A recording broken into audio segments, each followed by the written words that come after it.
তিন শ্রেণীর ব্যক্তির বিরুদ্ধে আল্লাহ বলেন আমি নিজেই কিয়ামতের দিন মামলা দায়ের করব। I will be against them in the day of judgment. Three categories of people I will be against them in the day of judgment. তিন শ্রেণীর লোক কিয়ামতের দিন তারা ছাড় পাবে না।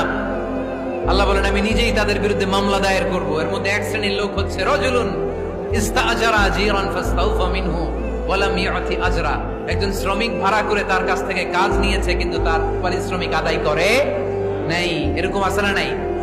দাপট দেখায় ইউনিভার্সিটির ক্যান্টিন গুলোতে, ইউনিভার্সিটির ক্যান্টিনে যে খায় মাগার বিল দেয় না, এরকম টাকায় দাসরা নাই। চায়ের দোকানে চা খায় আগে পরে দিমু বিল দেয় না, আছে না নাই? দোকানে যে পণ্য কিনে বিল দেয় না, পরে দিমু, আছে না নাই? কিয়ামতের দিন আল্লাহ তোর এই মাস্তানি ছুটাবে, চিল্লা এখন ঠিক কিনা? আনা খাসমুহুম, আমি নিজেই তাদের বিরুদ্ধে মামলা দায়ের করব। কথাটা কার? এজন্য বিশ্বনবী বললেন খবরদার, মেহনতি মানুষ, খেটে খাওয়া মানুষ, এদের দোয়া কবুল হয়ে যায়। আতুল আজিরা আজরাহু ক্বাবলা আন ইয়াজিফা আরাকুহু। খবরদার, বিশ্বনবী বললেন শ্রমিকের ঘাম শুকিয়ে যাওয়ার আগে তাদের পারিশ্রমিক মিটিয়ে দাও। বিশ্বনবীর বিখ্যাত হাদিস, আতুল আজিরা আজরাহু ক্বাবলা আন ইয়াজিফা আরাকুহু।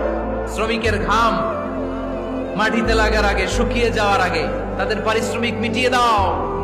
কেননা তারা যদি বদদোয়া করে তোমার জীবনকে জাহান্নাম বানিয়ে দিবে কে?